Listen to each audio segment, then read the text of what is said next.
What's up, everybody? It is Monday. I just got home from going to the store real quick, and I needed to get out of the house because my mindset was not in the right place. So I decided, you know what? I'm going to go. I'm going to run to the store. I'm going to get moving, and I'm going to think for about 30 minutes on what today's episode was going to be. And I decided today is the very first episode of Mindset Monday. So I want to cover what it is to be able to change your mindset. You see, there's a million videos online of people talking about mindset. And it is very, very important, but it is often not systematized.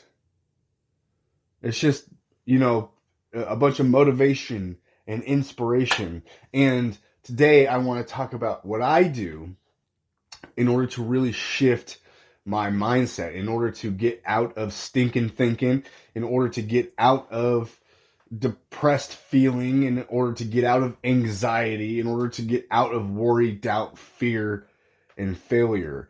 You see, when we have a mindset that is self sabotaging, if we have spent a lot of time underneath the umbrella of self sabotaging behavior, we end up with a wired in piece of us that tries to take over. And we have to rewrite, overwrite, delete, restructure, and create a new circuit. And the more that you do that, the more you will end up with shorter periods of time where you are self sabotaging, where you are worrying about what it is that you should be doing, analysis paralysis, overthinking, worrying, and creating really imagination, not real things. Fear stands for, what does fear stand for? The, I can't remember. We'll come back to it. We'll come back to it.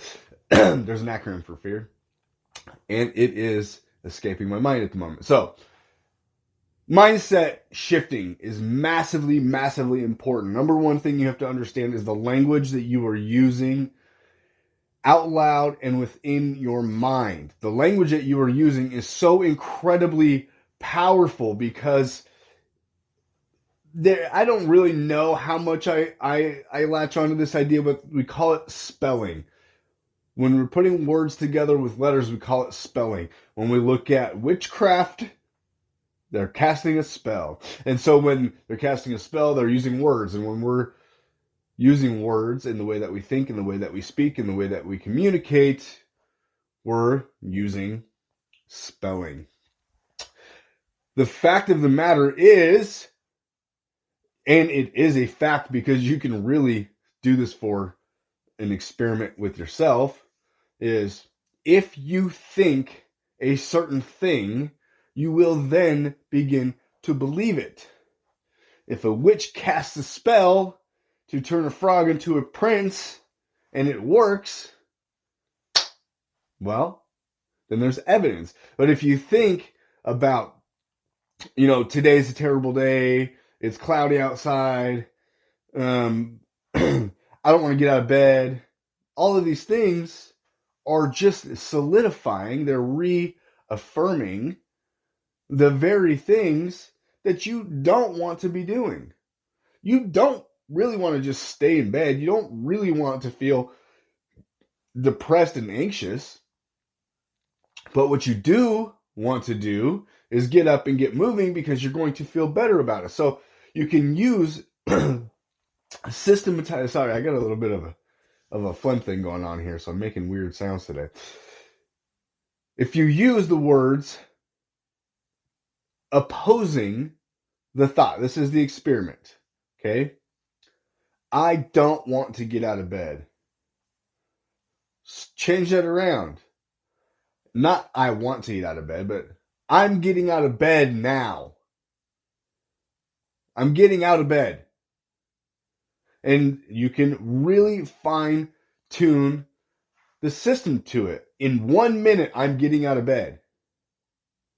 When I wake up in the morning, I'm getting out of bed, or I'm giving myself 10 minutes to get out of bed. You literally create the permissions, rules, and boundaries, the PRB program, on how you are going to operate your life.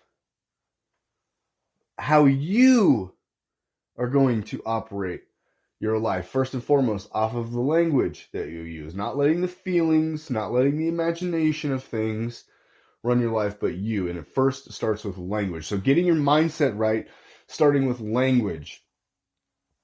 When you are talking with somebody else, this is really, really important. That you don't say things that aren't real. You are saying things to the people around you that are based on what you think their opinion of what is coming out of your mouth is. It is creating relatable content from your lips, is creating relatable feelings, mutual feelings amongst whoever it is that you're talking about. And there's a 99% chance that the things that you were saying you feel are a lie within your body, within your mind, within your heart. You are saying things or participating in communication styles or ideas or opinions that are not true to you. And this is because you have a part of you that wants to be accepted, because this is, in the survival mechanisms, this is a tribalistic factor. You have to belong to a group of people. You have to in order to survive. And so you will override your own instincts, your own instinctual thoughts, behaviors, and feelings in order to belong, in order to be accepted. Let's look at the tribalistic part of it. Remember, we're focusing on mindset here. In a tribe, you've got hunter-gatherers, builders, preparers. You've got a community of people, and each one of them are really good at a certain task. Let's take a tribe of 5. We've got builders, hunters, gatherers, farmers, and I don't know, ranchers, the people that take care of the animals. Okay, each one of them have their own specific set of expertise. Okay, but if the rancher says to the gatherer, I'm better at gathering fruits and vegetables than you are, the gatherer knows that's a lie, and deep down the rancher knows that's a lie, because he's good at taking care of animals. What are you good at? What is the thing that is driving you to be the expert or to be more knowledgeable in a certain area than everybody else around you? This is higher level mindset thinking. This isn't ego saying, I am the best at this thing, listen to me. No, this is you understanding your skill set and understanding the skill sets of others in order to be amongst people and have a communication style that will allow you to really flourish. But when we're low level communicating, we're talking about drama, we're talking about opinions that don't matter, we're talking about subjects that we're not really interested in, we're talking about things that are outside of our known truths. You can feel them. You can sense that you're talking about things that you don't want to be involved in talking about, but you want to be accepted, so you do it anyways. You know when you're watching some sort of content that you don't really resonate with, may be news, may be, you can look at this in your algorithms. You can look at this in your YouTube algorithm or your Facebook algorithm. You can see that there's like high interest, low interest, no interest video when you scroll through. But if you accidentally click on the no interest video, those start popping up more. They start to generate more. And when you do this in your communication style, you end up choosing mindsets that are of no interest to you. But they start generating more and more often. You start having conversations more and more often that you don't want to be involved with, that have no value to you. They have no reason for you to be involved in them. And what it is, though, is a learning time. It's a learning time of you being able to feel something within you that tells you you don't want to be involved in this thing. You don't want to be involved in this communication style. You don't want to be involved in these types of conversations. You don't want to be involved in having the weight of whatever mindset is that you're involving yourself with. So you move away from it. My greatest energy, my greatest passion, my greatest purpose, the most fulfillment I have is when I'm having these types of conversations with you guys. Right now it's one-sided because I'm recording this video. For you, it's two-sided because you're watching me talk about these things. And in a way, for you, we're having some sort of communication style here. And this is where you want to continue to be involved in, is in these types of conversations. Especially if you're still here watching, you know that there's something resonating within you that says, this is what I got to do. I got to change who I'm talking to. I got to change the way I'm thinking. I got to change the behavior. And I got to do this with the internal and external styles of communication, the words that you use. This really boils down to understanding.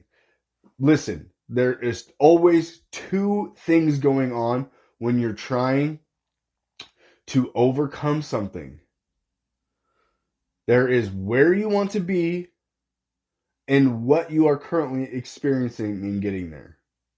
And you have to come to an observation of both.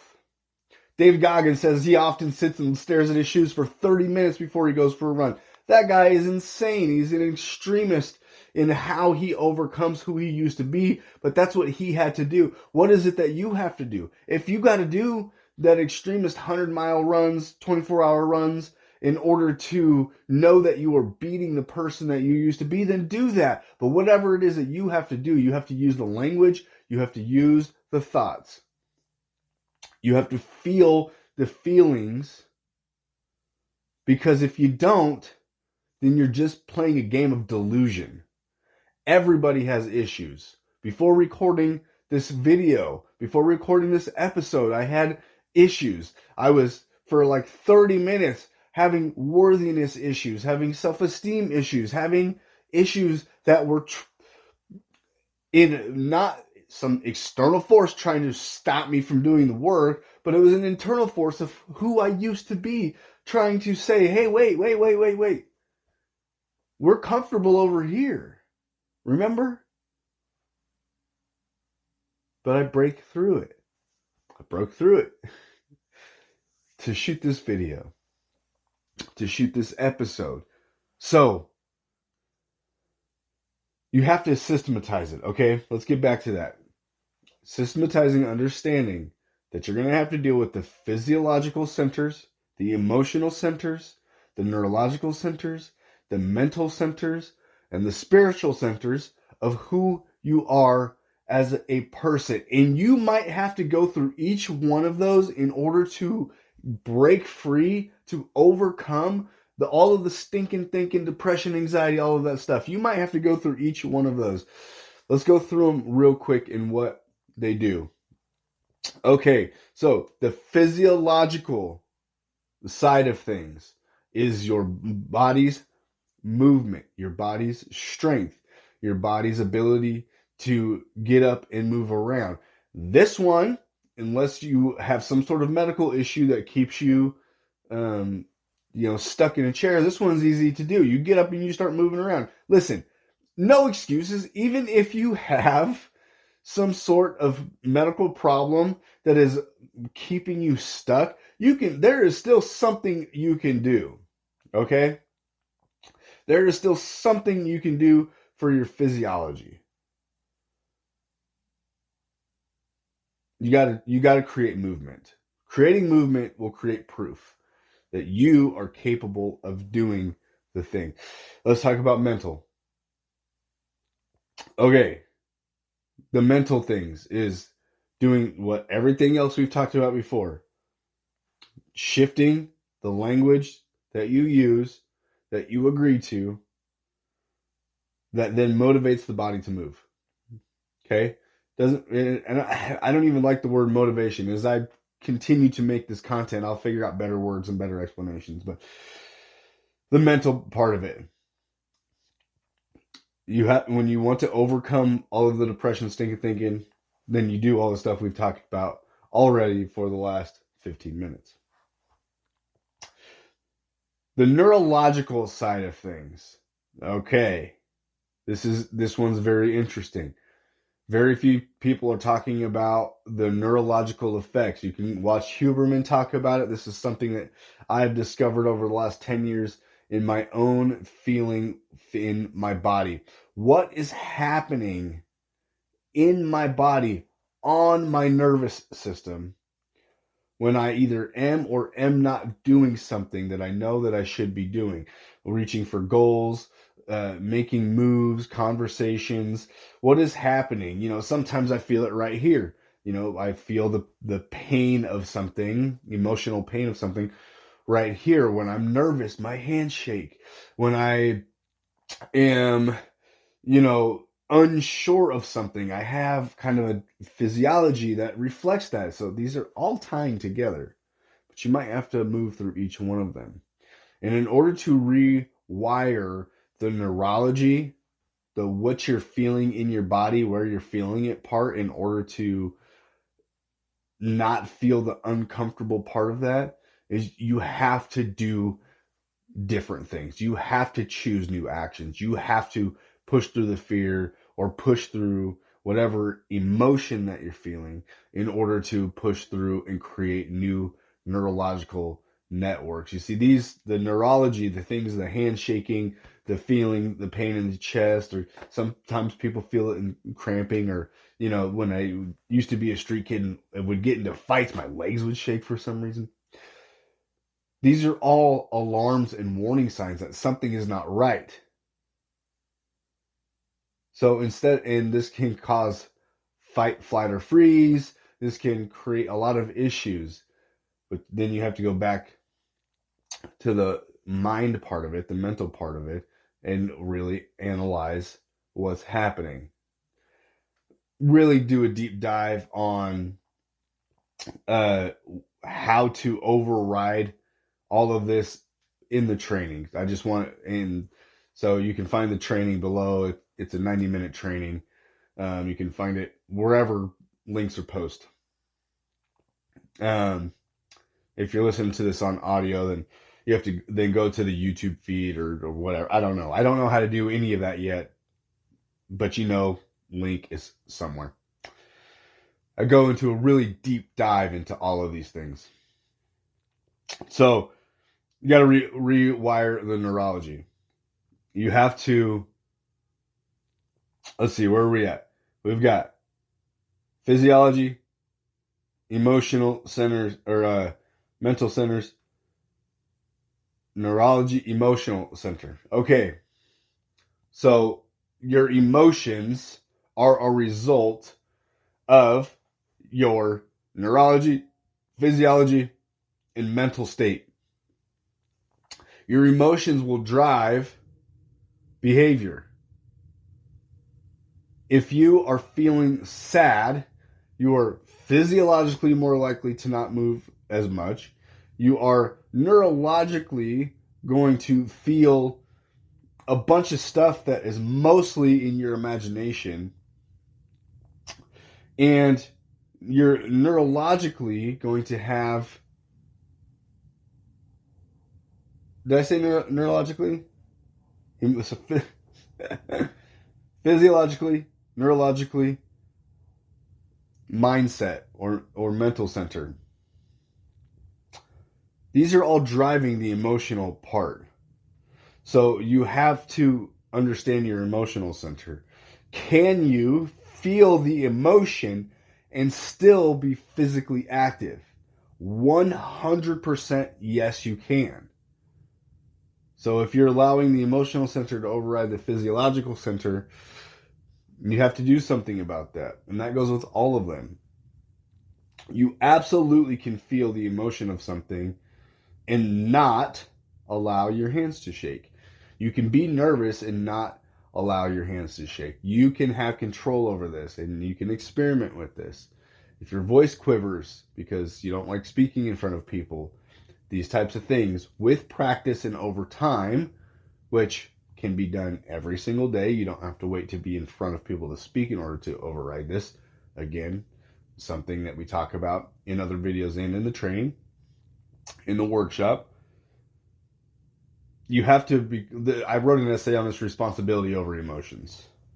Can you be responsible over your behavior even if you are feeling deep emotions? Spiritually, this is a big one. I'm actually going to cover this in an entire episode. You have to connect to your spirituality. And you have to understand the good, the bad, the ugly, the truth, the falsehoods, all of those things when it comes from the spiritual side of things. I don't care if you're religious or not. Everybody has some sort of idea, some sort of debate on spirituality. Everybody does, whether you're a believer or not believer. The thing is, the debate is evidence of the reality of it. That's my opinion. So you got to start working on all 5 of these. And they don't all have to be done at once, but they do have to be worked on in order to come to an understanding of how to rewire your mindset, in order to get yourself into belief, in order to get yourself out of unworthy feelings, in order to get yourself out of self-sabotaging behavior. Which those things are the last part of this episode that I want to talk about. You aren't just feeling sad or depressed. You are feeling unworthy or untrusting of yourself. You can rewire this through recognition and action. The empowerment blueprint is so incredibly powerful when you get down to specifics. To choose the action, commit to a completion, and celebrate the victory. If you are feeling some sort of out of whack, maybe something terrible has happened that you have allowed to go on for way too long in your centers, and you have to come down to a real observable recognition. You have to be able to extract, you have to be able to discover what the reality of the situation is. You might feel sad, but why are you feeling sad? Is it because you feel like something was taken away from you? If that's the case, then you really have to get down to understanding the ego parts of that. Is it entitlement? Do you feel like you deserve to have that thing? We can talk about this in relation to to people and pets. You feel that it's not fair that somebody died. Well, guess what? Everybody dies. It has nothing to do with you.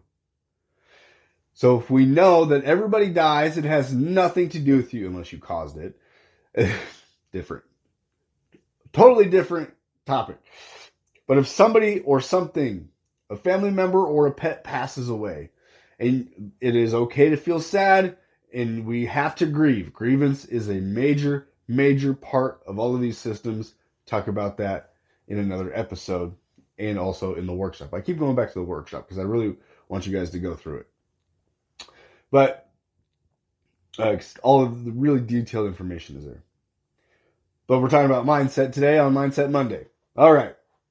So you're feeling sad, but that lasts days and days and weeks and sometimes even years, especially if you're a parent or you're in a position of understanding that somebody passed away too soon. I'm talking about this because this is really one of the biggest and most heaviest subjects we can deal with in our emotional center. But you feel some sort of way. And when you really get down to it, it's entitlement. I'm going to say this again, and I want you to understand open mindedly what I'm saying here.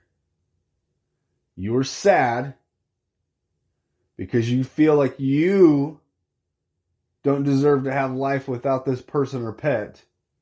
And what that boils down to is entitlement. You are sad for you, not truly sad that somebody passed away. If you're on the outside of that equation, then you recover pretty quickly. You understand. So this lesson isn't for you because you already go through it. But if you are somebody who gets caught up in the over emotion of events, and it doesn't matter what it is. And by the way, this is for both good and bad. You can become hyper fixated on positivity, and it is just as destructive because when something happens that is outside of your formula of understanding, observation, and exploring, discovering what something is, then it's completely derailing. And what we want to do through Elite Outcome Academy is to create a sense of center and firm foundation. So, Mindset Monday, people, if you're with me here, this is probably by the time any of you are watching this, this is a very, very old episode that is mostly for me, which is practice for me to get this information out into the world, for me to speak in front of camera, for me to overcome my mindset of stinking thinking, worthiness, self-sabotaging actions and behaviors, and all of these other things. If I left any cliffhangers, things that you want to know more about, I get a little bit scramble brained, comment below. Comment below what it is that you want me to touch on a little bit more in depth. As always, as everybody does, follow along through subscribing, liking, commenting, whatever it is. Turn the bell on if you're on YouTube, or the notifications on if you're on Spotify, or wherever you get my content, which is Instagram, TikTok, Facebook, all of the places. So with that being said, become elite and find somebody to be kind to today.